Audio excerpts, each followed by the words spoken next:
Boa tarde, meus tiroliros, tudo belezinha? Vamos para mais um encontro e hoje a gente vai ter um encontro que vai ter muita conversa. A gente vai falar sobre algumas estruturas, sobre alguns termos, a gente vai começar um dicionário de termos e conforme passar o tempo, a gente vai ampliar esse dicionário de termos. Então tudo que sair aqui, eu vou jogar para um outro arquivo do HackMD e vai ser só para a gente ter lá essa base de consulta. Cara, o que é tal coisa? Eu vou colocar lá.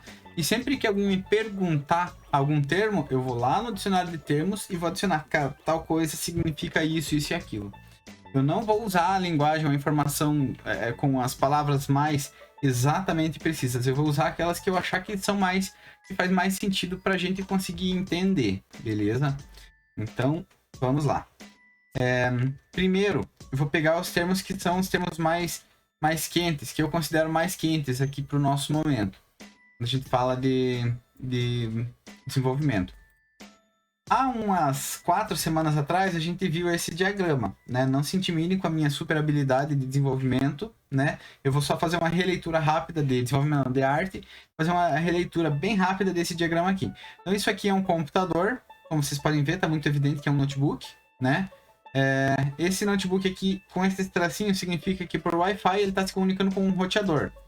Esse roteador, digamos que é da Copel, a operadora, ele se comunica através de fibra ótica com outro roteador que está lá na central da Copel, né?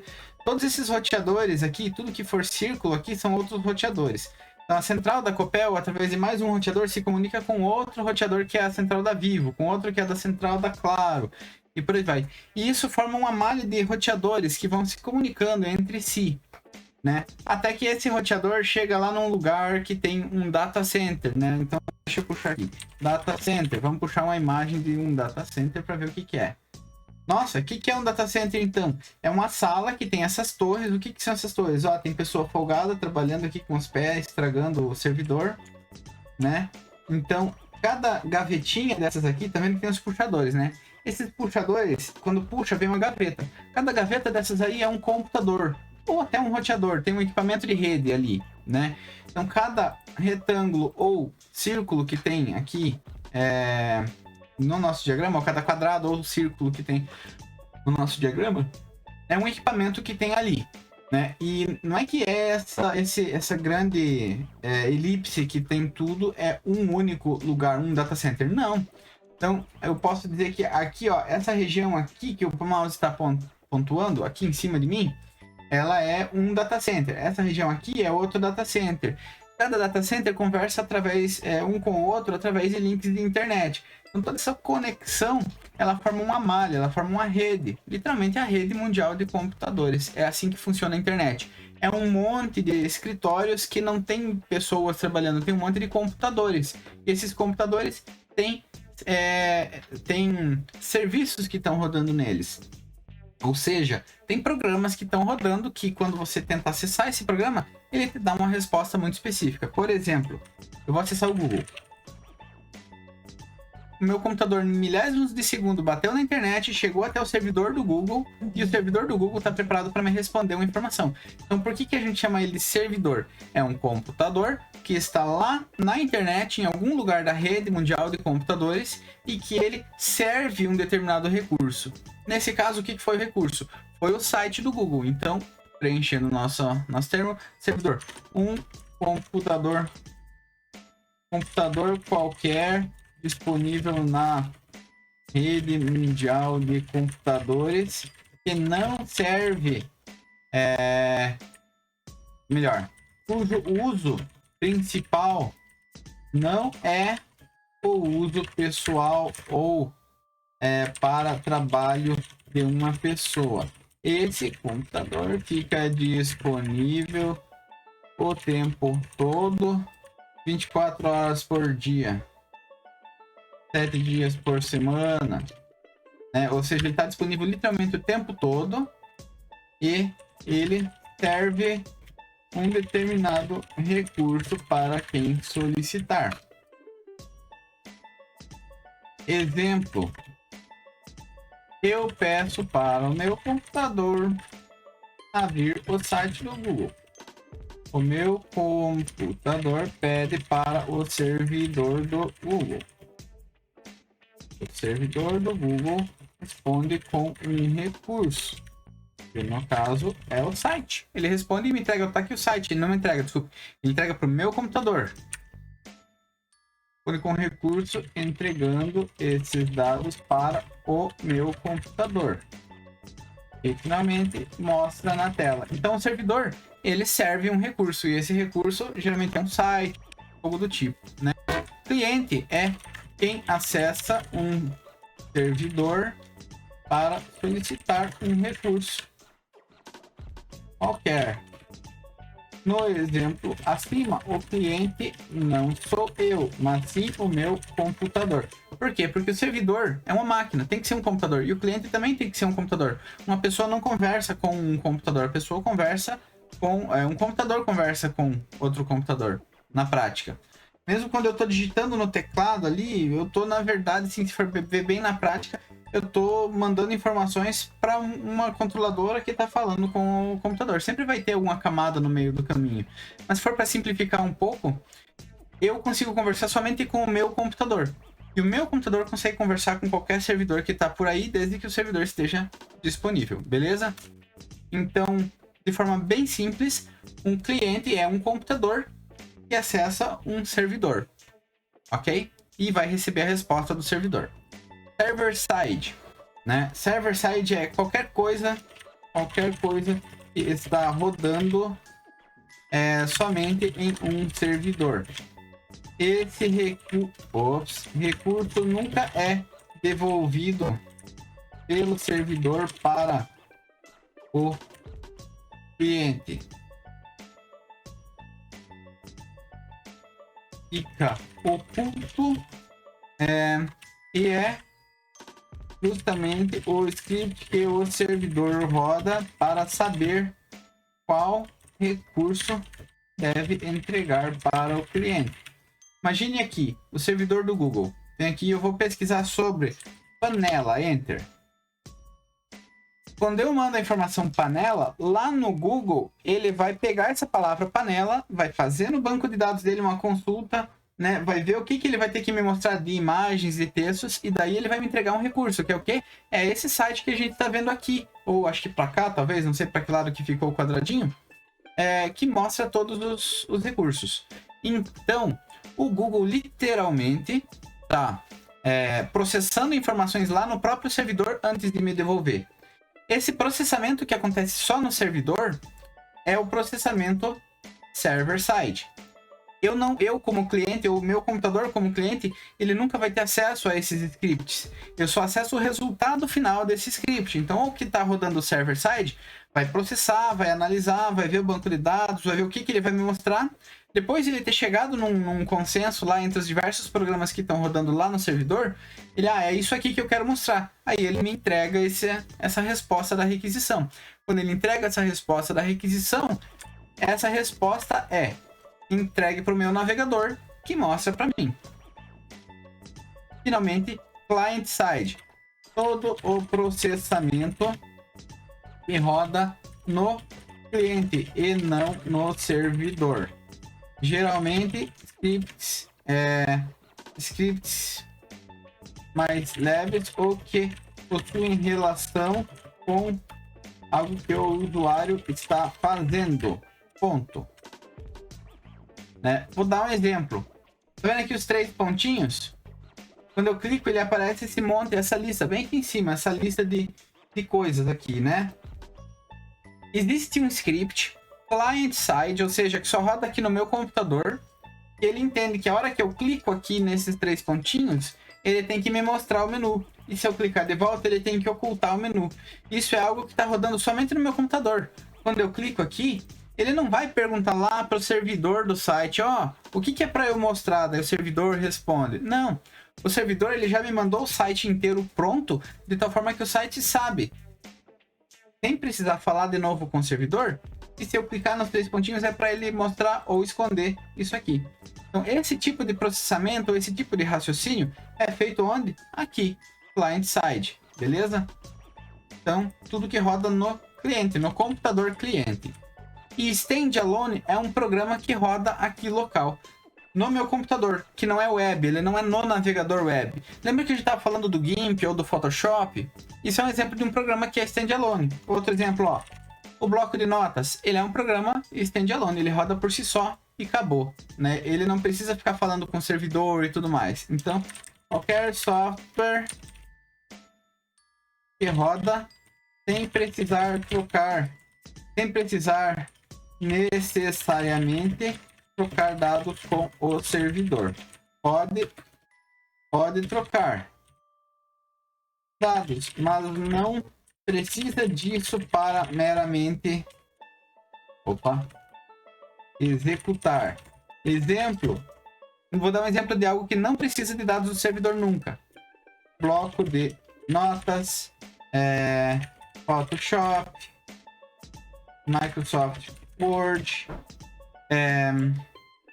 alguns softwares podem, em alguns casos, trocar dados com o servidor. Por exemplo, o Microsoft Word tem uma maneira de eu salvar ela em nuvem. Ele vai salvar lá na internet, lá no meu espaço que eu tenho lá no OneDrive. Então, eu mando ele salvar em nuvem, ele vai ter que comunicar com o servidor do OneDrive para poder salvar. Outro exemplo disso seria salvar um arquivo do Microsoft Word na versão para uma versão online, ou então Spotify, Netflix, programas que rodam aqui dessa forma. Alguns jogos online. Quando eu vou executar um jogo online, ele até abre a tela do jogo e daí ele vai, às vezes ele diz, ó, você tá sem conexão com a internet, não dá para rodar, daí ele fecha. Mas ele chegou a executar ali no meu computador, né? Aquilo que tá rodando é um cliente, é um software standalone, beleza? Web é tudo que roda ou existe para servir páginas da web, ou seja, sites que são exibidos no navegador. Alguns recursos da web ocorrem por baixo dos panos. Isso, o termo para isso é back-end. A gente vai falar daqui a pouquinho, né, sobre isso, mas roda por baixo dos panos. Alguns recursos, por exemplo, aplicativo. Aplicativo ele não é web. Aplicativo é standalone ou nativo, standalone ou nativo, né? Então, quando eu vou lá e clico no programinha, o aplicativo do Nubank, né? Ele vai abrir o aplicativo no meu computador, no meu celular. Esse aplicativo ele vai bater lá no servidor para comunicar com o servidor. Aquele software que está rodando no servidor para trazer para mim o meu saldo, por exemplo, né? Aquele software é um software web, só que ele não é um software web de front-end, ele não é um software web que está mostrando algo que já tem uma tela ali, visual, bonitinha para mostrar. Ele só roda por baixo dos panos, beleza? Esses recursos são chamados back-end.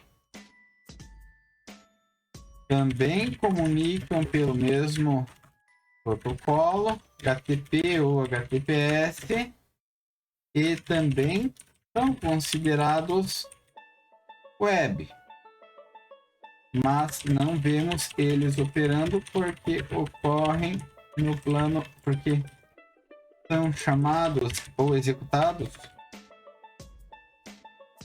no plano de fundo. Ok? Então, beleza. Até aqui alguma dúvida? Tudo tranquilo? Beleza. Então, vamos lá. Show. Então, domínio. Eu cheguei a falar sobre isso aqui. Se eu fosse acessar wall.com.br, mas eu tivesse que decorar esse número que tem aqui, ó, que é o chamado IP, é o endereço de protocolo de internet desse servidor que entrega para mim o site da Wall, né? Vou lá. Se eu pegasse... Opa. Não precisa decorar esse comando, não. Só para eu vou coletar o endereço de IP aqui. Ó, peguei o endereço de IP aqui. Beleza? Se eu acessar esse endereço de IP, o que acontece? Ele abre o Google. Então quer dizer que, na verdade, aqueles endereços numéricos, eles que são os verdadeiros endereços dos sites. Porém, ia ser muito chatão se eu tivesse que decorar esses endereços para saber que site que eu estou acessando. Então alguém foi lá e falou, cara, e se eu colocar um nome que vai ser equivalente àquele endereço? Só que daí precisaria de outros servidores que vão servir para traduzir de nome para endereço, né? Traduzir essa informação que é fácil de lembrar para essa outra que é difícil de lembrar. Então vamos lá. Um domínio é um nome simplificado para um site ou recurso na internet. Serve para não termos que acessar os servidores através de endereços IP. Exemplo, google.com.br é um domínio que aponta para esse endereço IP aqui. Então, se eu acessar esse endereço IP ou se eu acessar o Google, vai dar na mesma. Só que o que é mais fácil de lembrar? google.com.br ou 64.233.185.94, né? Então, beleza. Eu vou colocar aqui DNS, né? Servidor, um sistema composto de servidores DNS. Então, DNS é Domain Name System. Então, é um sistema de nomes e domínio. Ele é composto por servidores DNS, que é Domain Name Server. Nossa, mas a sigla é a mesma? Mas na prática, eles sempre estão dentro do mesmo contexto, então não tem problema, tá? Um sistema composto por servidores DNS, servidores de nome de domínio, que traduzem domínios google.com.br para endereços IP, que é aqui o endereço IP. Quando você acessa um site através do domínio, seu computador por debaixo dos panos,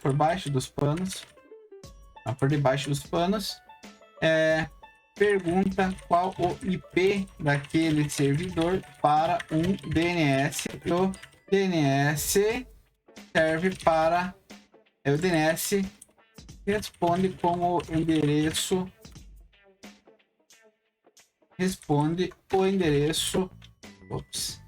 com o qual seu computador deve conectar. Beleza? Hospedagem, né? É o armazenamento de arquivos em servidores que ficam disponíveis por IP ou por um domínio. Ok? Então, só o fato da Google ter o domínio não significa que eles já têm o site. O fato deles terem um domínio significa só significa que ele tem esse domínio, esse nome, eles são donos desse nome, que nem quando você, sei lá, registra uma patente, registra uma marca, não uma patente não, uma marca, né? Você é dono da marca, ok, mas e daí? E daí que não quer dizer que você tem uma empresa. Se eu for lá e vou registrar uma marca, Canecas XYZ, não quer dizer que eu já tenho uma empresa com um escritório e tudo mais, eu só tenho uma marca, né? Aí você vai ter que ir lá e contratar um serviço online para eu poder colocar os arquivos que servem o meu site. Os arquivos que montam o meu site. Toda vez que alguém colocar lá canecasxyz.com.br, enter, o servidor que está lá vai entender que esses são os arquivos do Canecas XYZ. Toma aqui, ó, e entrega para o cliente, né? Então a hospedagem é o quê? É o serviço, né, que armazena arquivos em servidores,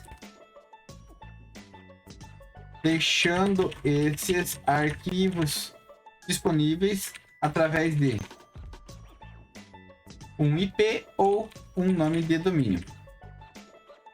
Beleza? Internet é o conjunto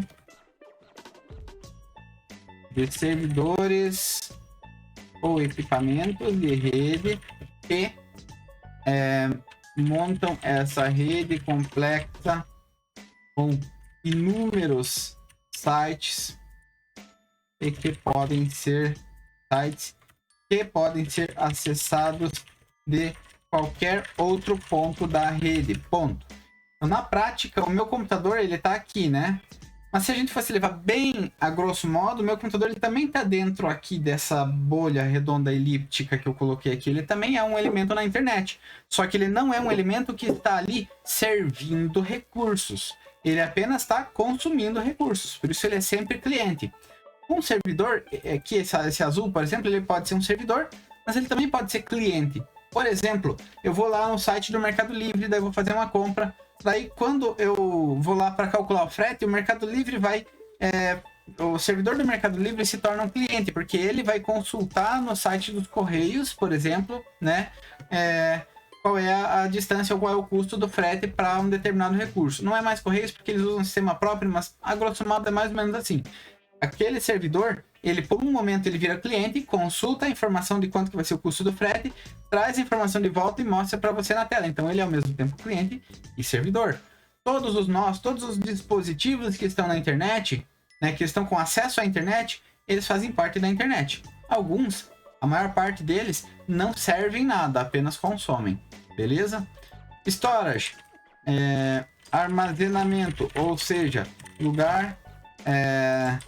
um servidor na internet, servidores na internet que são dedicados a guardar arquivos e disponibilizá-los sob certas condições, né? Ou seja, sabe o Google Drive? Quando você guarda um arquivo no Google Drive, no iCloud ou no OneDrive ou em qualquer serviço desses aí, Mega Upload, Dropbox e por aí vai. Eles são serviços de armazenamento. Tem outros ainda que são mais especializados, tipo Amazon S3, DigitalOcean Spaces, né? São equivalentes, né? Só que são para uma aplicação ligeiramente diferente, mas eles também são serviços de armazenamento de arquivos. Agora, banco de dados. É um sistema que armazena informações de forma abstrata. O desenvolvedor organiza como quer acessar, enxergar essas informações, e o software de banco de dados se responsabiliza por armazená-la de forma eficiente e que consigam e possam ser acessadas de forma rápida e eficaz. Pronto. Então, banco de dados. Eu vou lá e guardo um monte de informação no banco de dados, né? Não sou eu que preciso ficar me preocupando, tá? Mas o banco de dados vai guardar nesse arquivo assim, e ele vai colocar essa palavra aqui, ele vai usar um protocolo de compactação, e ele vai aplicar uma criptografia para ninguém conseguir acessar meus dados. Cara, eu não preciso fazer isso. Alguém já fez um software para isso. Tem vários softwares diferentes para isso. Vocês vão se deparar e conforme a gente avançar no dicionário, a gente vai ver outros termos. Mas os softwares de banco de dados, eles já fazem todo esse serviço. Eles ordenam, colocam lá no sistema de arquivos. Quando você solicita, viu, me devolve qual é o CPF do usuário 25. Ele vai lá e vai acessar de forma eficiente essa informação para não custar muito, beleza? Desenvolvedor front-end desenvolve páginas da web, em especial a parte que o usuário enxerga. O que é o front-end? É isso que a gente está vendo, é isso que a gente está clicando, interagindo, acessando. Enxerga enxerga é termo até ruim, porque também dá para um cego acessar. O usuário pode interagir. Ok? Tudo que o usuário pode interagir. Então, tudo isso que eu estou vendo na tela, o lugar que eu estou digitando, essa tela preta que tem aqui, ou a tela branca que tem aqui em cima de mim, são telas de front-end. São páginas que estão sendo mostradas para mim, né? O back-end o desenvolvedor back-end é a pessoa que desenvolve tudo o que roda somente server-side, ou seja, que não tem interação direta com o usuário. Repara isso, o front-end ele desenvolve primordialmente coisas que são client-side, coisas que o usuário está interagindo ali porque elas estão rodando aqui na minha máquina, elas estão aparecendo na minha tela. O desenvolvedor back-end faz aquilo que está rodando no servidor, aquilo que está rodando lá numa camada que eu não tenho acesso, eu só recebo o resultado final. Desenvolvedor full stack desenvolve sem dificuldades tanto front-end quanto back-end, ok? Ok. Framework. Framework é um... Ops, alguém tem uma pergunta? É mais uma curiosidade, na verdade.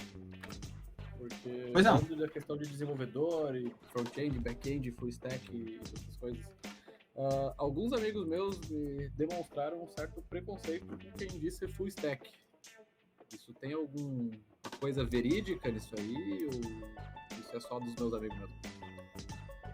Sim, o problema, assim, ó, é triste o que eu vou falar, mas o problema do mundo são as pessoas, né? O desenvolvedor full stack é um termo muito bom, né? Para uma pessoa que realmente desenvolve com certa desenvoltura sem a menor dificuldade. E existem os desenvolvedores full stack sérios. Só que, do mesmo jeito que existe o desenvolvedor sério, existe o desenvolvedor full stack picareta. É aquela pessoa que ele sabe muito bem back-end e sabe um pouquinho de front-end. E ele vai dizer, não, eu sei os dois. Ou o contrário, ele sabe o front-end, mas sabe um pouquinho de back-end. Aí ele vai falar, não, mas eu sou os dois. Porque ele acha que o fato dele fazer as duas coisas vai valorizar mais o trabalho dele. Não, não valoriza mais o trabalho.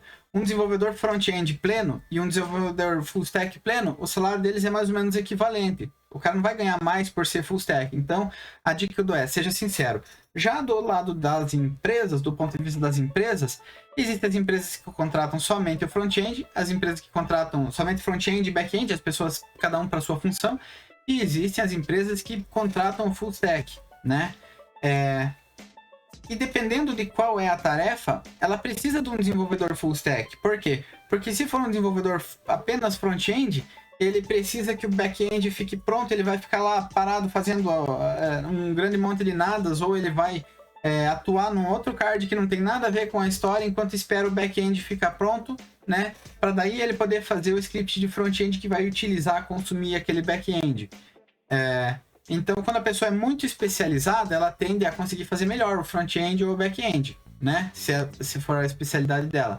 Porém, ela tende a não conseguir fazer uma parte completa da aplicação. Se você for fazer um sistema inteiro, o sistema ele tem front-end e ele tem back-end. E a empresa, dependendo da situação, a empresa pode precisar também. Só que também existem as empresas tóxicas, que elas vão querer contratar todo mundo para ser full stack e vão colocar as tarefas de forma indiscriminada, sem fornecer um ambiente amigável para que a pessoa de fato aprenda a fazer as duas com qualidade, as duas coisas com qualidade. Eu, particularmente, não acho que seja de torcer o nariz, não. Tem certas funções que o rendimento da equipe é melhor se você tiver um ou dois full stack, mais um ou dois front-end, mais um ou dois back-end, né? Eu, particularmente, eu sou full stack, tem vários sistemas, eu diria que pelo menos ali uns 20 ou 30 sistemas que eu já fiz as duas partes, tanto front quanto o back-end, né? Então, sistemas completos, assim, bem complexos. E tem mais, pelo menos ali, entre front-end e back-end, eu fiz mais back-end. Então tem pelo menos mais uns 20 ou 30 que eu fiz que não envolvem front-end, que são só sistemas back-end, né? Então eu sou melhor no back-end do que no front-end. Mas, se precisar fazer um software completo com front-end e com back-end, eu consigo encarar. Se eu precisar, por exemplo, coordenar uma equipe, né, é bom que eu tenha conhecimento tanto do front quanto do back. Então, para você avançar para cargos de gestão, geralmente você vai precisar ser o full stack em algum momento para depois avançar para gestão. Então, você vê que o full stack ele é aquele pau para toda a obra, né? E o pessoal torce o nariz, por quê? Porque tem a pessoa que gosta só de fazer front-end, tem a pessoa que gosta só de fazer back-end. E aí, quando eles vão fazer entrevista para uma vaga, a vaga precisa que a pessoa faça as duas coisas. Eles torcem o nariz porque eles não querem fazer algo que eles não gostam. E, veja, o mercado do desenvolvimento, o mercado de tecnologia, ele está tão aquecido que o desenvolvedor ele pode se dar o luxo de escolher o que ele quer trabalhar. Pode sim. Se a pessoa quer trabalhar só com front-end, divirta-se, vá trabalhar com front-end. Quer trabalhar só com back-end? Go for it. Divirta-se também. Se a pessoa está disposta a trabalhar com os dois, a probabilidade de você conseguir uma vaga ou um freelance ou qualquer outra coisa para fazer, ela é um pouquinho maior. Por quê? Porque você consegue se virar nas duas coisas. Geralmente, ponto de atenção, a gente tem uma capacidade de aprendizado e ela é limitada. Nós não temos onisciência, então você vai dedicar o seu tempo para aprender uma coisa. Se você tem sei lá, 200 horas disponíveis no teu mês para estudar, o que é bastante, é coisa pra caramba 200 horas disponíveis, né? E você separar ela para estudar 100 horas de front-end e 100 horas de back-end, né? Você vai ser um desenvolvedor front-end que estudou 100 horas de front-end. Se você pegar essas 200 horas e dedicar elas para o front-end, você é um desenvolvedor front-end que vai ter 200 horas de desenvolvimento front-end. Você é mais especializado. Você provavelmente vai conseguir fazer umas coisas mais complexas ou faz em menos tempo as coisas que um desenvolvedor full stack consegue fazer, né? Se fosse para puxar um equivalente com RPG, por exemplo, o front-end e o back-end, eles são single class, e o full stack ele é um multiclass. É quem faz multiclasse, separa duas classes porque ele quer ser mais versátil, e é exatamente isso que o multiclass faz. Ele te dá versatilidade. O full stack ele é um pouco mais versátil, mas ele não tem um conhecimento tão profundo quanto os outros.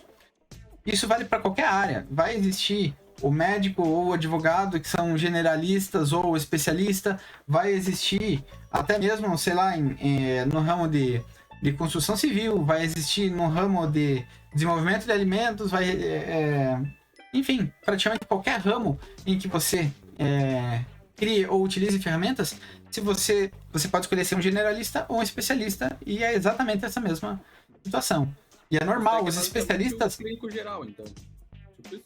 É um clínico geral. E em qualquer área, na medicina também, é normal o generalista torcer o nariz pro especialista e o especialista torcer o nariz pro generalista, tá? É bem normal isso. Então, eu particularmente não vejo um problema desde que não seja usado esse termo de forma equivocada.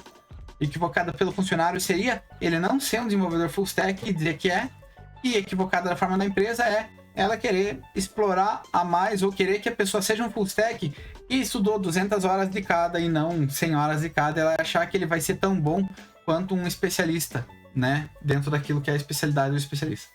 Beleza? Então, se o ambiente é ok, não tem problema nenhum o full stack, se ele está atuando na situação correta. Beleza? Então,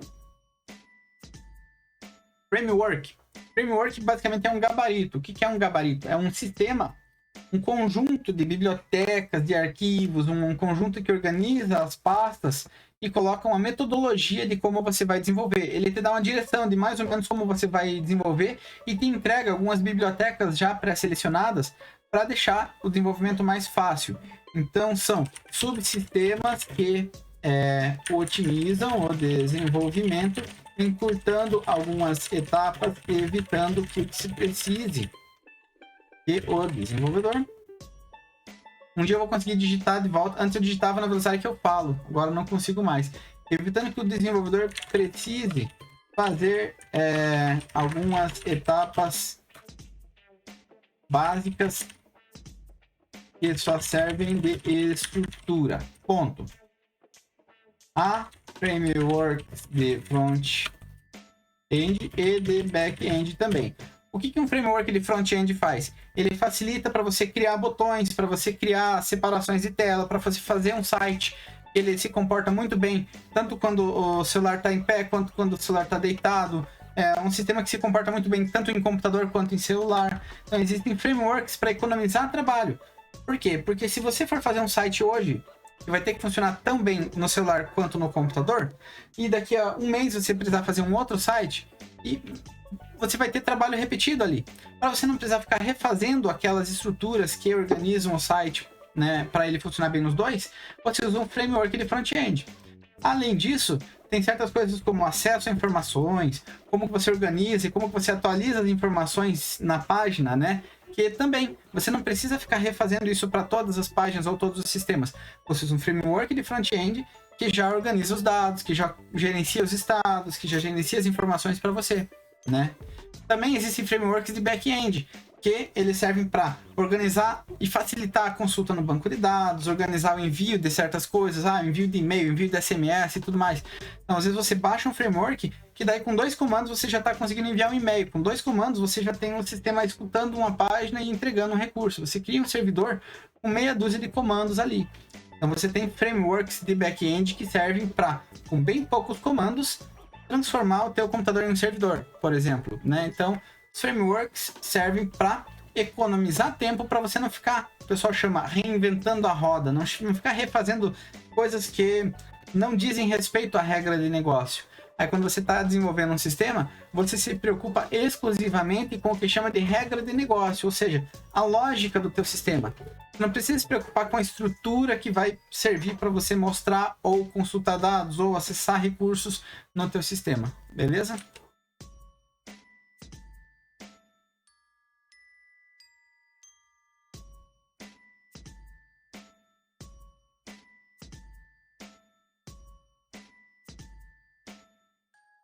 Existem frameworks de front-end, né? jQuery, React, Vue, cada um serve para uma coisa diferente. O React, o Vue e até o Angular, eles são mais ou menos pegando o mesmo rumo. O Bootstrap e o jQuery, eles têm uma outra pegada, mas todos eles são como se fosse uma super biblioteca, né? Que facilita algumas coisas e economiza alguns trabalhos. É importante você conhecer frameworks. Sim, é importante você manjar bem de pelo menos um framework, né? Mas é importante você não conseguir desenvolver saber desenvolver sem os frameworks e usar eles somente para economizar o trabalho.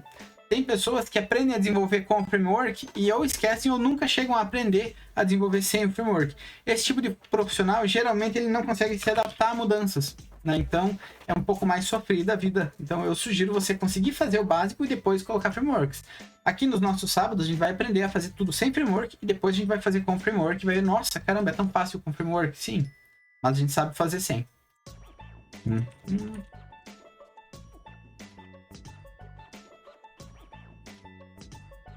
Então, frameworks de back-end, eles organizam as coisas para você conseguir criar as estruturas de forma mais simples e você se perder menos no código também, beleza? Eles organizam para você. Ele é literalmente um gabarito, por isso que eu chamo de gabarito. Linguagens de programação é um conjunto de linguagem, vou pôr para ficar mais fácil para linguagem de programação, um conjunto de instruções com sintaxe específica que é interpretado por um software também específico.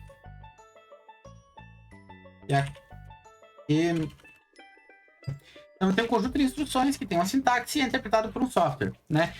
Cada conjunto de instruções ali é uma linguagem. Então eu tenho PHP. PHP é uma linguagem de programação. Exemplos: PHP é uma linguagem de programação. JavaScript é uma linguagem de programação. Caio, eu falei lá com o pessoal e eles falam que JavaScript não é uma linguagem de programação. Essa pessoa ficou para trás no tempo aí. Ela tem a mente muito fechada e está presa nas estruturas antigas e acadêmicas. Hoje você faz um sistema inteiro, um software inteiro com JavaScript.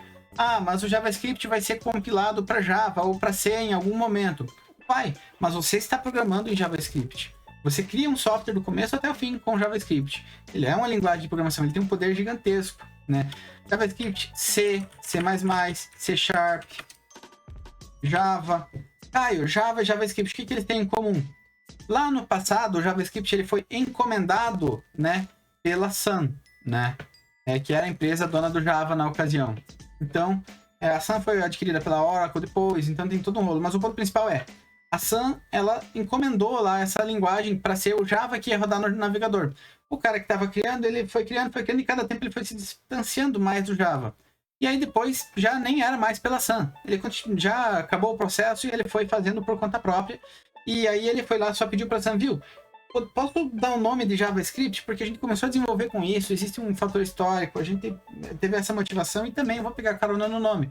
Aí a Sun falou, tudo bem, e autorizou lá ele a usar JavaScript no nome, e ele registrou a marca como JavaScript e por aí em diante, né? Depois o JavaScript passou a seguir um padrão chamado ECMAScript, mas cara, ECMAScript eu li que é uma linguagem, ele é uma linguagem, mas ninguém programa em ECMAScript. Não existe interpretador de ECMAScript.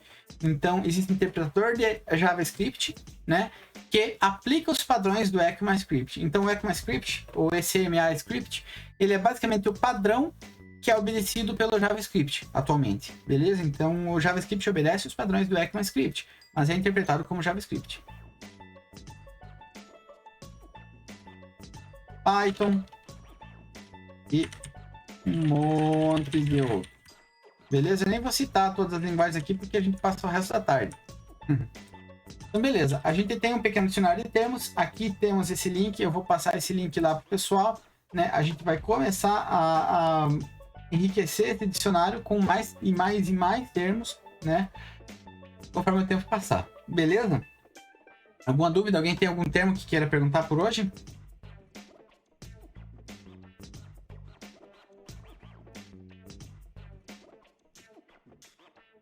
Beleza? Vamos seguindo então. Agora eu vou colocar algumas práticas e vou descrever um pouco delas e talvez até mesmo... Opa, não. Google.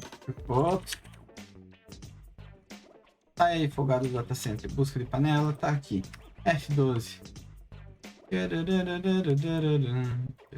Agora tem minha console aqui. Vou dar um pouco de zoom para ficar fácil para vocês lerem. Certo, conseguem ler bem aqui? Sim, tá tranquilo. Maravilha. Então aqui, contagem. Geralmente quando eu tenho que fazer contagem, né? Tem várias maneiras de fazer isso. Uma delas é usar uma variável numérica, né? Então eu vou... Deixa eu pegar só aqui. Vou fazer usando códigos, beleza? Aqui na Pokédex V1 eu vou pegar a nossa lista... Não, ele tá aqui no JavaScript. Vou pegar a nossa lista.js, né? E vou pegar o raw, que é o conteúdo básico dela. Ctrl C, copiei. Ctrl V, ele leva um tempinho para colar, né? Eu vou fazer exercícios com base na nossa lista Pokémon, beleza? Agora eu vou limpar aqui. Então vamos lá. Vou fazer um exercício aqui de contagem que eu quero que pegue os primeiros 5 Pokémons do tipo... 5 não. Os primeiros 10 Pokémons do tipo fogo. É o melhor, ela tem que contar quantos Pokémons do tipo fogo tem, beleza? Então vamos lá. Let var contador igual a 0. For Pokémon off. Lista Pokémon. If. Agora tem que verificar se ele inclui seus tipos, porque lembra que tipo é um array. Vamos pegar um Pokémon aqui só pra gente ter uma base. Índice 0. Beleza. Então aqui eu tenho um Pokémon, né? Ele tem todos esses dados aqui e o type, ele é um array. Tá vendo que aqui, ó, ele tem colchetes, então o type é um array. Eu preciso, se eu quero saber os de fogo, eu vou colocar todos os que incluem aquele tipo. Então vamos lá. If Pokémon.type, aí isso aqui é um array. Eu tenho que verificar se ele tem o tipo fogo. Então, includes...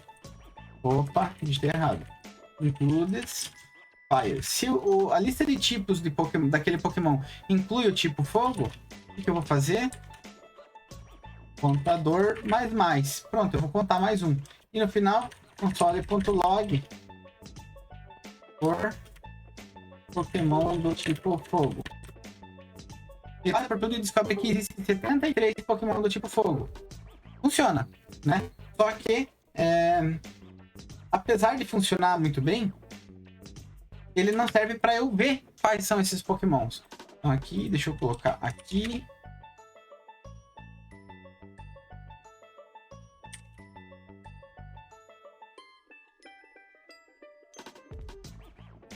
Então tenho aqui, beleza? Usando variável auxiliar e quantidade numérica aqui. Eu vou citar qual que é o problema. Eu não consigo acessar cada Pokémon individualmente. Eu não tenho uma lista dos Pokémons de fogo. Não consigo acessar um dos Pokémons. Não filtra. Ô, droga. Não filtra a lista. Ou seja, eu não consigo acessar um dos Pokémons que... os Pokémons de fogo identificados por esse script.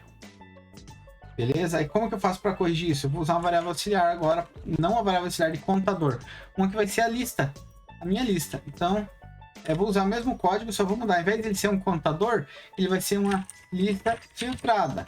E ao invés de ela começar com o valor 0, ela vai começar com uma lista vazia. Eu começo com a lista vazia. Destaquei uma folha do caderno. E aí, cada vez que eu encontrar um Pokémon de fogo, eu vou lá e vou adicionar ele na minha lista filtrada. Ou seja, eu vou lá e escrevo ele na minha lista. lista filtrada.push para adicionar, né? Pokémon para eu adicionar ele na lista filtrada. Só que agora aqui eu tenho que colocar o tamanho da minha lista. No final, minha lista filtrada tem um atributo length que vai me dizer quantos elementos tem na lista. Pokémon do tipo fogo. Ok, deu os menos 73. Então você pensa, nossa, mas não faz diferença essa abordagem. Faz sim, porque se eu quiser acessar eles, eu simplesmente coloco lista filtrada e eu tenho a lista aqui deles, ó. Pode ver só Pokémon de fogo. Charmander, Charmeleon, Charizard, Charizard. Tem 3 aqui porque tem as evoluções, os Evolution lá, né? Mega Charizard e tal. Vulpix, Ninetales, Growlithe, Arcanine, blá, blá, blá, blá, blá. Tem até uns Pokémon que nem existem aqui, ó. Tipo, sei lá, Volcarona, Torracat. Olha, Torracat, ele vai torrar um gato. Fiquei até curioso pra ver esse Pokémon. Ele é Nossa, ele é igual aquele cachorro de fogo. Ele é igual aquele Pokémon de fogo, só que gato. Aquele cachorro de fogo, só que um gato. Laesp, eu não lembro qual que era o nome do Pokémon de fogo. Mas tudo bem. O ponto principal disso é o que é fogo e escuridão, sei lá. Mas o ponto é, temos aqui o software, a lista filtrada. A vantagem é que dessa forma a gente consegue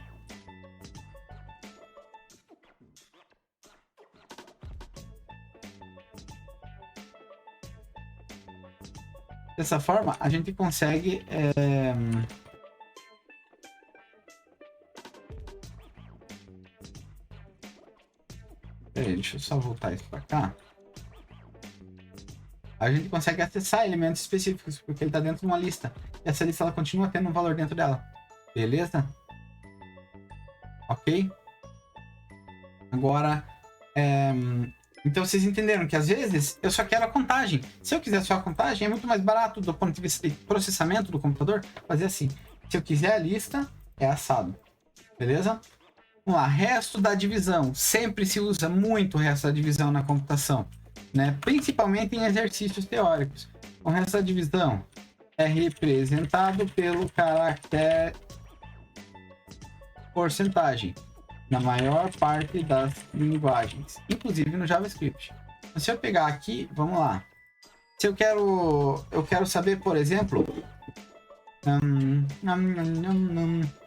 sei lá, 15, resto da divisão por 2, ele dá 1. O que significa isso?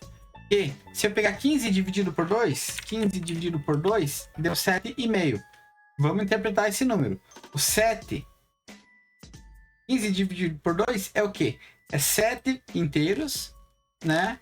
E mais metade do 2 é o que ele sobra como resto. Metade do 2 é 1, que é o que a gente tem aqui. Nossa, cara, você me confundiu inteiro. Vamos lá. Se eu pegar um número e dividir por outro, eu posso pegar a parte inteira aqui e fazer a conta reversa. 2 vezes 7 dá 14. Né? Então, 15 menos, eu pego aqui o 2, vezes a parte inteira somente, vezes 7. O que sobra é o resto da divisão. Se a gente armar a continha para fazer isso aqui, então vamos armar a continha aqui. Por tamanho, sei lá, 44. Então, se eu fizer a continha de 237 dividido por 15. Opa, por 15. O que eu mudei aqui? Dividido por 15. Lembra que a gente arma a continha assim? Né?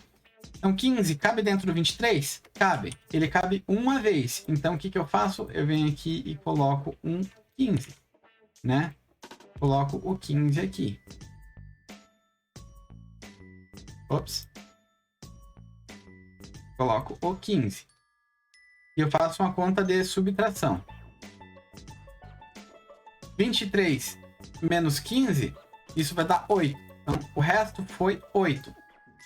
Aí eu derrubo o que sobrou lá de cima. Aquele 7 lá, eu derrubo e fica 8, o resto 7. Beleza? 15.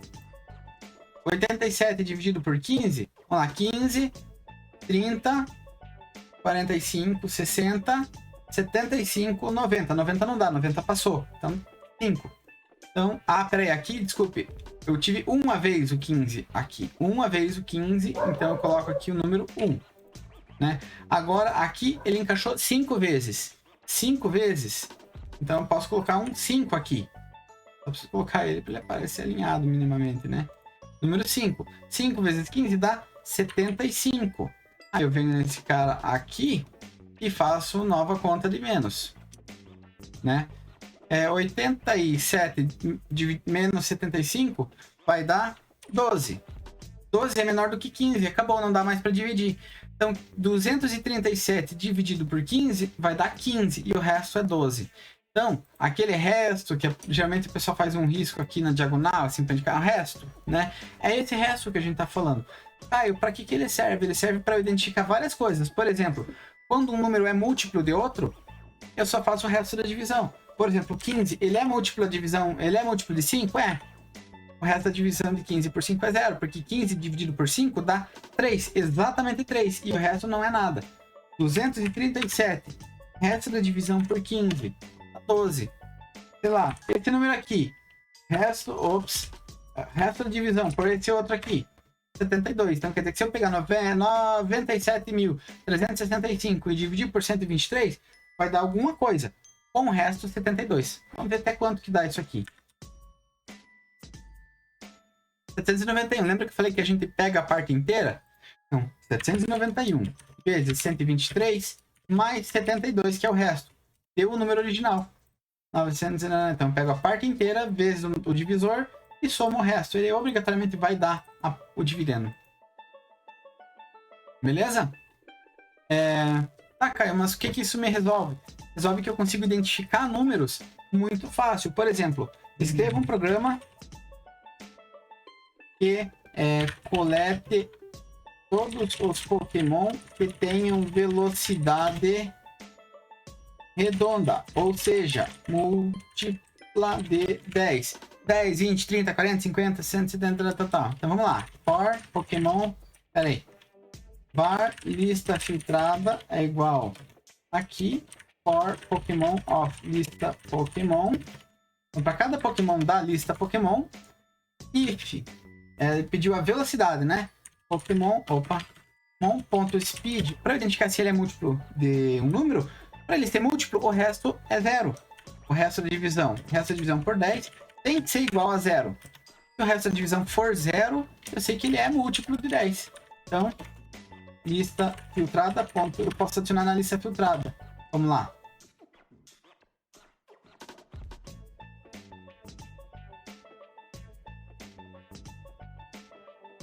$372 Pokémon. Vamos ver se ele selecionou certo.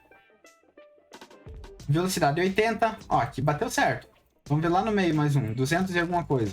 Velocidade 40. Então pegou só os que tem velocidade. Ó, e tá vendo que os outros dados, eles não são múltiplos de 10, mas a velocidade é. Então é assim que funciona. Ele funciona muito bem. Código. O HP dos Pokémon, tem pouco Pokémon que tem HP quebrado aqui. 45, por exemplo. O HP também. HP, ataque, né? Então ele só tá pegando todos que estão nessa lista, eles têm múltiplos de 10 na velocidade.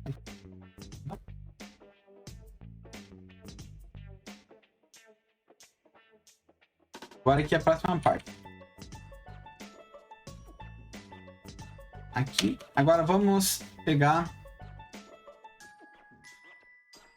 Faça um programa. E retorne os primeiros 10 Pokémon com National Number par. Beleza?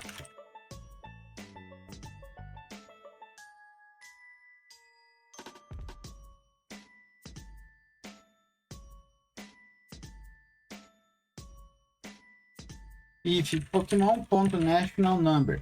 Agora vem o ponto. Como que eu identifico se um número é par? Um número par, ele sempre vai ter o resto da divisão por 2 igual a 0. Então, o resto da divisão dele por 2 tem que ser igual a 0. Como assim? Número par, 0, 2, 4, 6, 8. Se eu dividir esse número por 2, todo número par, ele é divisível sim por 2. Se ele é divisível por 2, perfeitamente divisível, o resto sempre vai ser 0. E da mesma forma, os números ímpares, eles possuem a divisão por 2, sempre vai ter o resto 1. Então, para eu saber um número ímpar, o resto da divisão dele por 2 é 1, obrigatoriamente. Então, National Number for 2, lista filtrada, ponto push, Pokémon. E no final, console log lista filtrada. O que aconteceu aqui? Ah, tá. Já existe lista filtrada. Pronto, ele filtrou 463. Mas ele quer os primeiros 10, ó. Né? Então o que eu vou fazer? Tá errado o meu código. Aqui eu vou ter que colocar um outro if. If lista filtrada ponto length por 10, quer dizer que eu já atingi os 10. Se eu já atingi os 10, o que eu vou fazer? Break. Se eu já atingi os 10, eu vou literalmente encerrar meu for. Break, porque eu não quero mais. Eu já peguei tudo que eu queria. Pronto, tá aqui. Então temos aqui todos os Pokémons. E o National Number deles é par. Então se eu pegar aqui, o National Number é 2. National Number é 4. E por aí vai. Beleza? Vou puxar para cá. Temos aqui os exemplos. Gerar números pares ou ímpares através do resto da divisão. Vamos lá.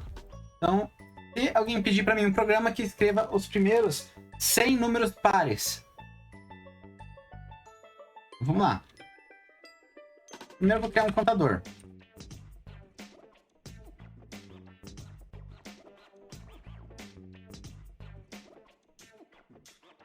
Pera aí, nem precisa.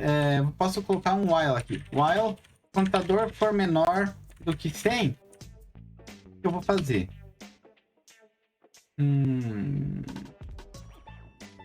Não, nem precisa. Eu vou mudar a definição. Faça um programa que retorne os números pares menores do que 100. Beleza? Só para não ter que entrar numa outra coisa que eu acho que não é a hora boa para isso. Vou criar um programa que começa com i igual a 0, né? O i igual a 1. Todos os números pares menores do que 100 e maiores do que 0. Então, começando a partir do 1, vai repetir enquanto for menor do que 100, de 1 em 1. Se o número for par, retorne não, que mostre no contador. Se o i, resto da divisão por 2, for igual a 0, ou seja, se o resto da divisão por 2 for 0, quer dizer que ele é um número par. Console.log i. Retornou todos os números pares, ó. Vamos lá. Começou 2, 4, 6, até o 98.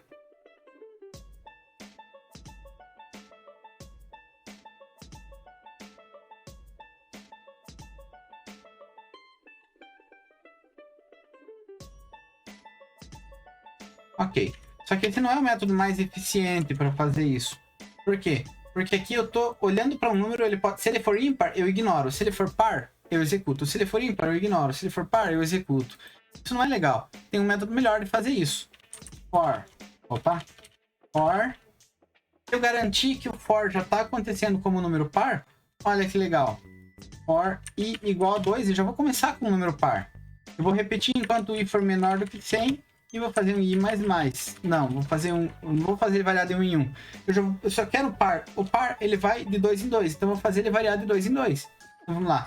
O i vai receber a cada passo o valor que ele já tinha mais 2. Então aqui eu fiz ele variar de 2 em 2 e não de 1 em 1. Se eu variar de 2 em 2 e começar no 2, ele vai pintar o 2, o 4, o 6, o 8 e aí vai. Olha só, números pares. Então, console.log e o código ficou mais barato e também ele vai executar menos passos de processamento. Olha que ele deu o mesmo resultado, ó. Começou no 2, 4, 6, 8, 10, blá, blá, blá, e vai até 98. Eu vou colocar esse aqui e a gente vai comparar como que eles funcionam. Então, qual que é a diferença nesse de cima? Nesse de cima, ele vai executar 100 vezes o laço, no primeiro ponto, e depois disso ele vai executar 100 vezes o if. Então, ele faz 200 operações. Nesse aqui, ele vai executar só 50 vezes o laço, porque ele foi no 2, daí do 2 ele pula pro 4, pro 6, pro 8, e por aí vai. Ele não vai executar para os números ímpares, e não tem o if. Então, nesse aqui, eu executei 200 operações. E nesse aqui, eu executei 50. Então, quer dizer que a de cima, ela custa 4 vezes mais processamento do que a de baixo, né? Aqui eu vou repetir aqui para ter a mesma. Então, eu já estou gerando diretamente os números que eu quero. Agora, vamos lá. Tem um exercício bem legal aqui que eu vou criar. Faça um programa, vou fazer um programa que vai pegar todos os múltiplos de 6, né? Os múltiplos de 6 e ele vai escrever ping. E os múltiplos de 5 ele vai escrever pong. E se ele for múltiplo dos dois, tanto do 5 quanto do 6, ele tem que escrever ping pong. Vamos lá. De 0 até 100, beleza? Vamos lá. Faça um programa que, para múltiplos de 5, escreva ping, múltiplos de 6, escreva pong, e múltiplos dos 2, escreva ping pong. Para os outros, ele não escreva nada. Olha. Repetir para todos os números. De boa, João, tranquilo. Menores do que 100. Então vamos lá. No for eu vou começar com i igual a 0, né? Enquanto i for menor do que 100 e de 1 em 1. Só tem um detalhe. Se eu verificar que é múltiplo de 5, eu vou primeiro fazer uma lógica na ordem que está escrita. Às vezes você vai desenvolver o código e você vai ver que a ordem que está escrito o problema não é a melhor ordem para você implementar as coisas. Então vamos lá. If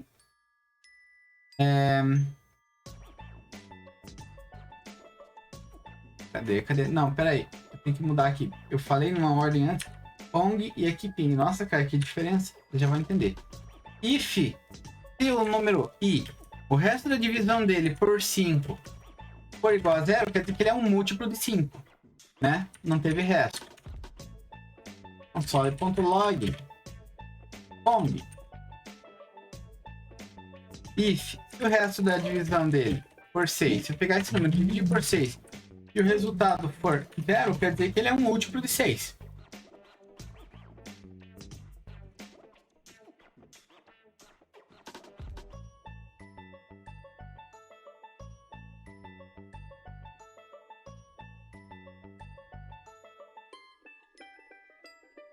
E o resto da divisão por 5 for 0 e também o resto da divisão por 6 for 0, quer dizer que ele é múltiplo de ambos.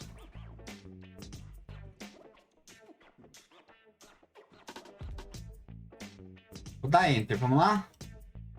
Então, 5, 6, ping pong. Peraí. Faltou eu escrever o número.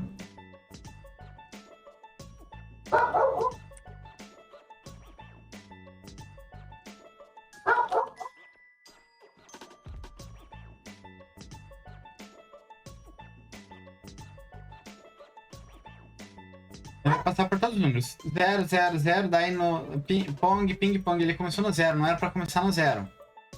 Vamos lá, vou resolvendo meu código aqui, melhorando, ó. 1, Enter. Começou aqui, direto no 5, é pong. O 6 é ping.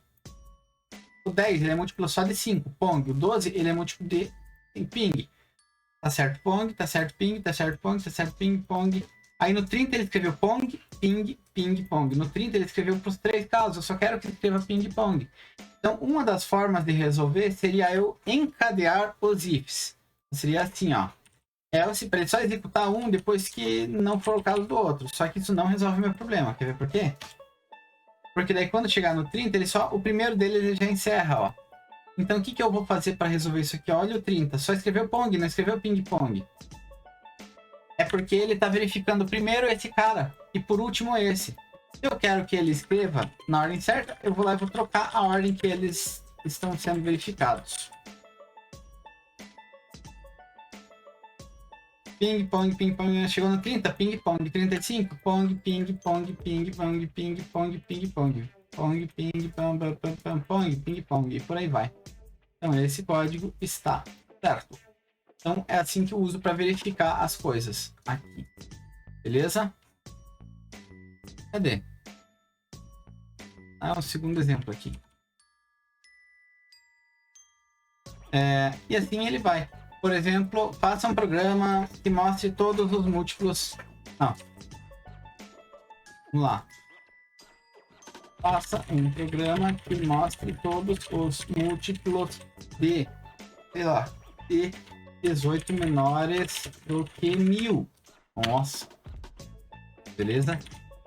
For igual a 1 e menor do que 1000 e mais.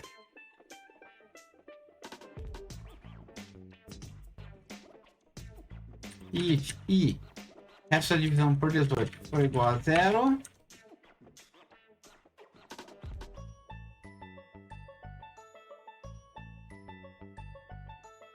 vou dar um console log no i somente.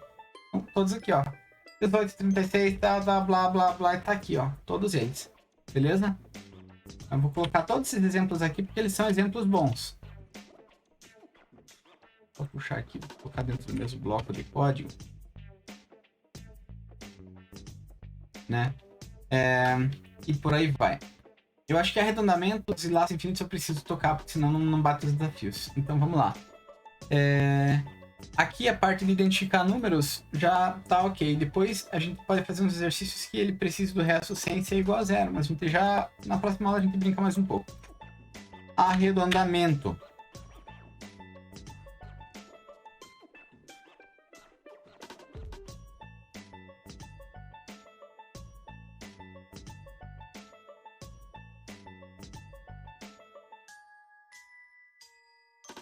Então, no JavaScript a gente usa uma biblioteca para arredondamento que é math. Tudo que é de matemática, ela está dentro dessa biblioteca, né? Então, vamos lá. Faça um programa que calcule a média de 3 números. Var n1 é igual a 5, var n2 é igual a 7, var n3 é igual a 8. Var média é igual a N1 mais N2 mais N3 dividido por 3. Console.log média. Então aqui eu tenho que a média deu isso aqui, ó. Eu posso querer arredondar. Agora, ao invés de console.log, eu posso querer colocar assim, ó. Arredondando para baixo. Console var média para baixo é igual a math.floor. Alguém sabe dizer os usos da palavra floor em inglês? Show? Chão. Então ele vai arredondar para o chão, ok? Piso, né? Mais certo até piso. Console.log média para baixo é média arredondada para baixo, arredondando para cima. Math.ceil. Ceil, o que é? Teto.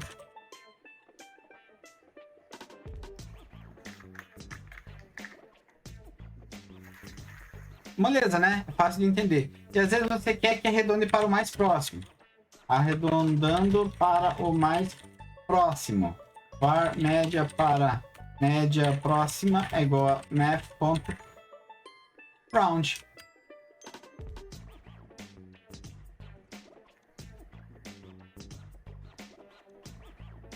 Média para média próxima é igual a média arredondando para mais próximo. Para o número mais próximo, no caso. Opa, aqui tá média para cima. O cedo para cima faltou aqui, ó. Erro de digitação ao vivo. Então, ó, a média era 6.66666. Vou até mudar aqui o código para ver.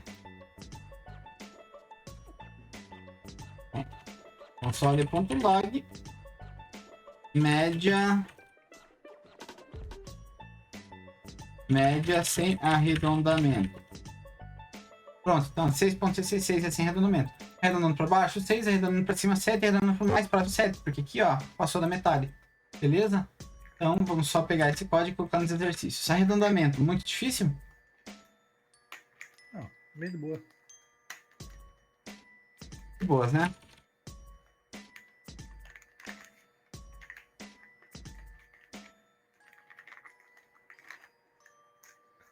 Beleza. Laços infinitos. São laços...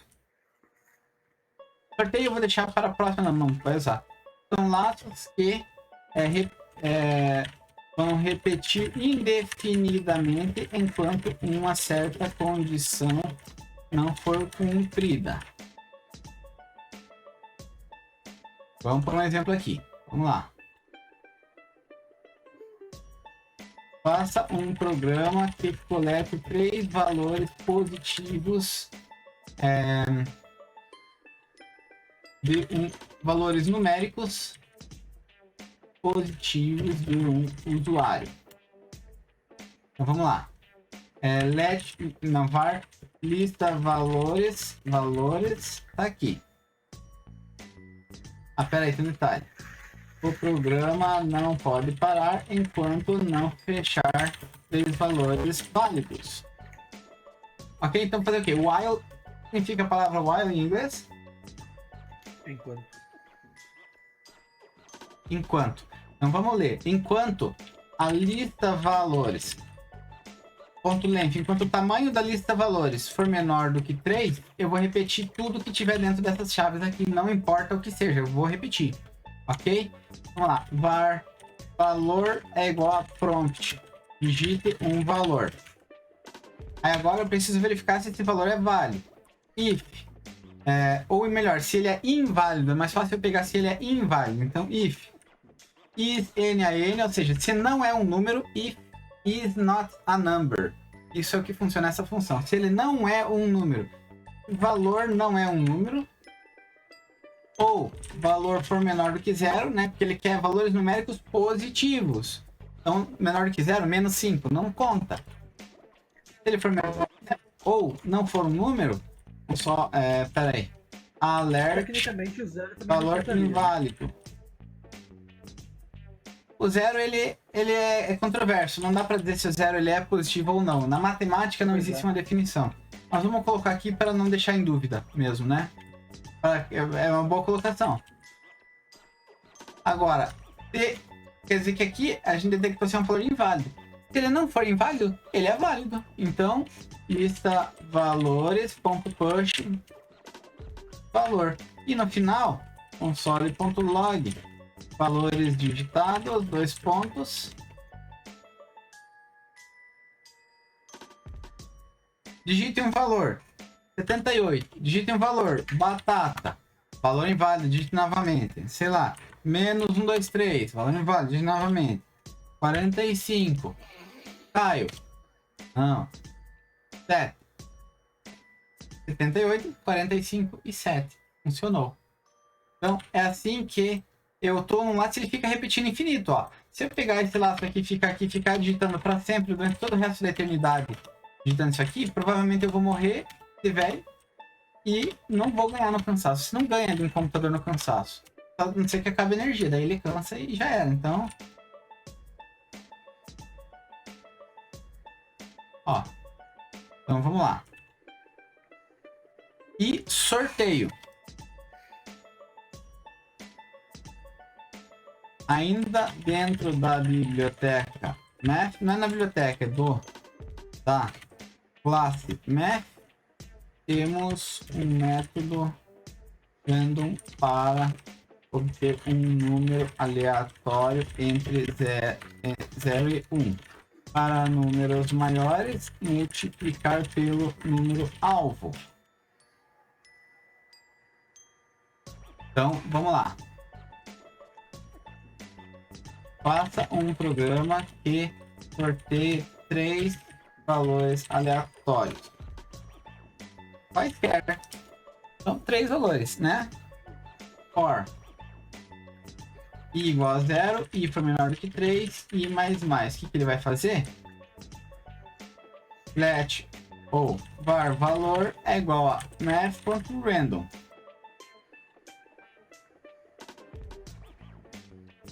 Pronto, esse foi o primeiro dos exemplos. Ele sorteou 3 números quaisquer.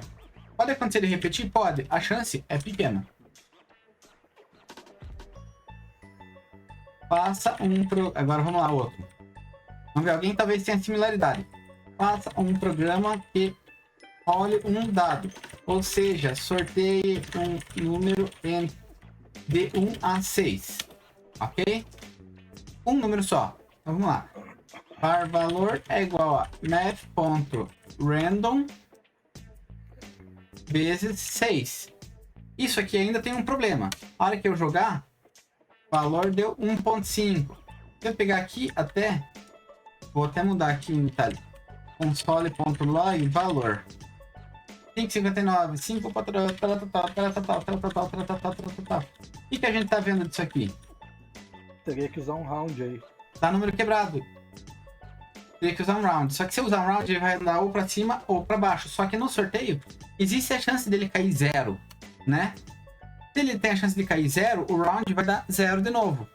Então, se ele cair 5.7, ele vai arredondar para 6. Então, se eu usar o round, ele vai dar um valor entre 0 e 6. E eu quero entre 1 e 6. Então, se eu usar seal, ele vai sempre arredondar para cima. Mas como que eu arredondo 0 arredondado para cima vai dar? 0 também. Então, o seal também não serve. Daí você fala assim, nossa, Caio, como que eu faço isso? Então, vamos lá. Valor arredondado é igual a math.floor. Valor. Mas, Caio, isso vai dar um valor entre 0 e 1. É 0 e 5. Vamos ver. Valor arredondado. É sobre 1. Sempre vai dar entre 0 e 5. Ó. Sempre. Pode ficar um mês aqui rodando. Nunca vai dar 6. Né? Tá. Como que eu arrumo agora para finalizar? Viu, Caio? Mais um. No caso, tu falou que o valor que acontece ali, pelo random, ele vai de 0 a 1. Uhum. Então, assim como eu tenho a Isso. chance de que caia 0, Inclusive. tem a chance de que caia 1.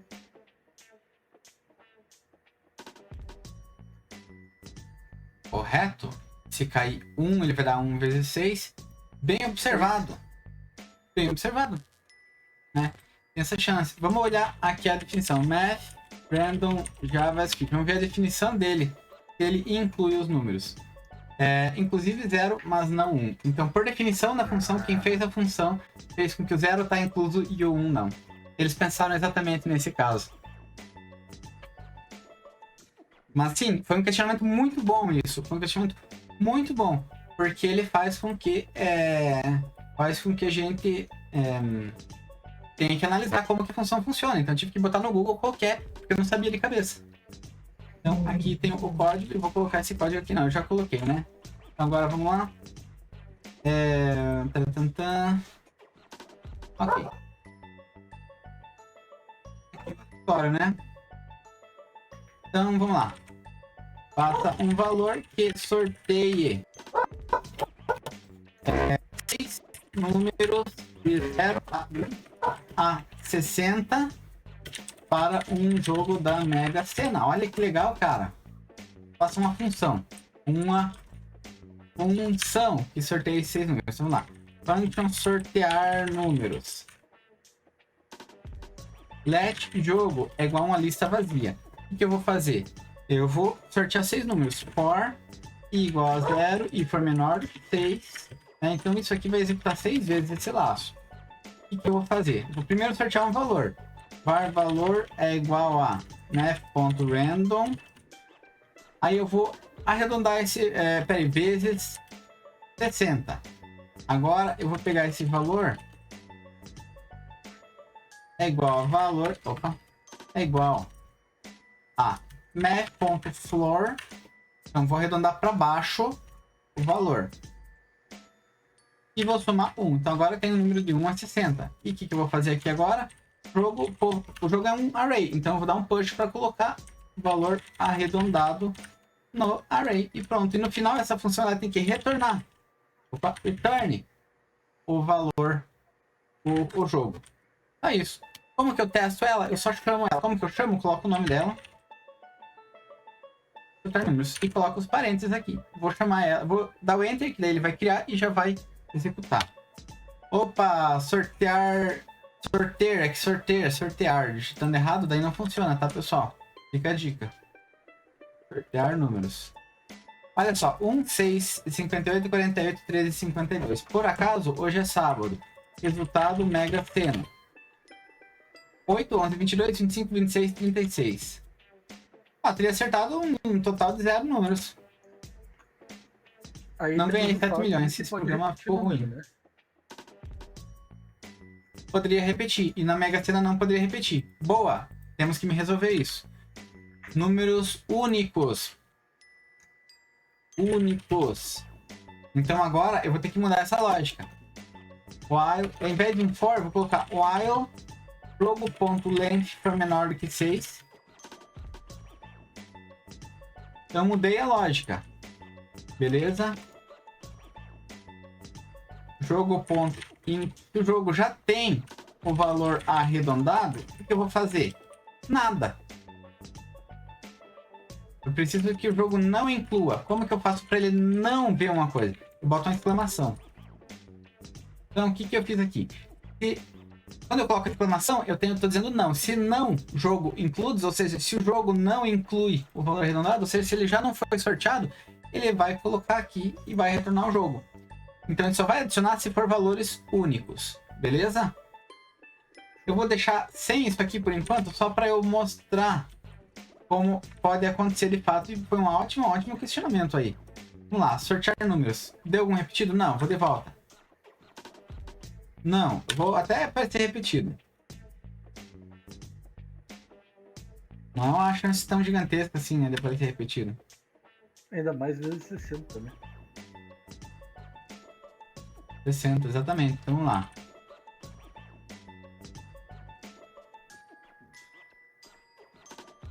Se estiver vendo algum repetido aí, você já me avise.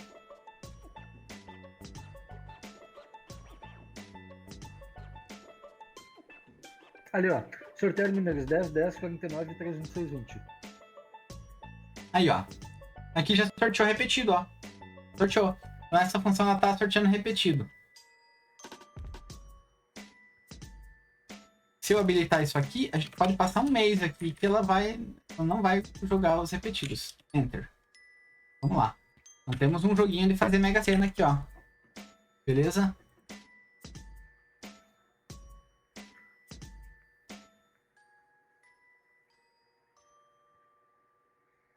E finalmente, chegamos no final aqui do sorteio.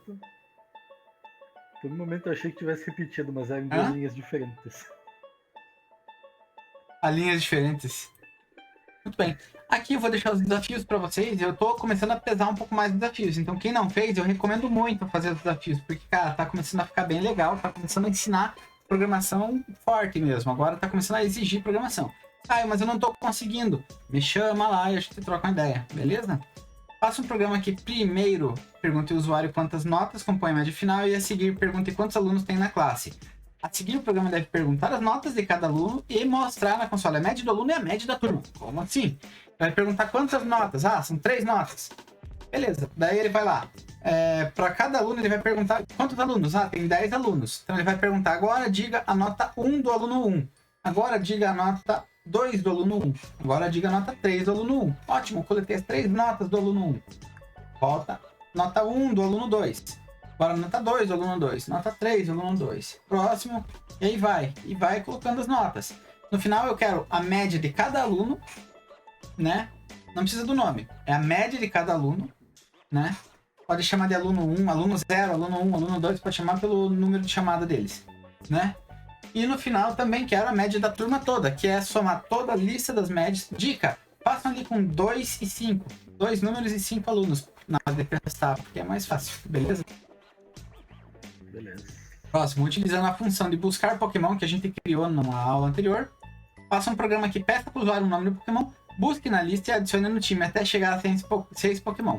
Entre cada alteração, ele deve perguntar se ele quer adicionar mais um ou não. Se o usuário falar que não quer, né? Tipo, digite 1 para sim e 2 para não.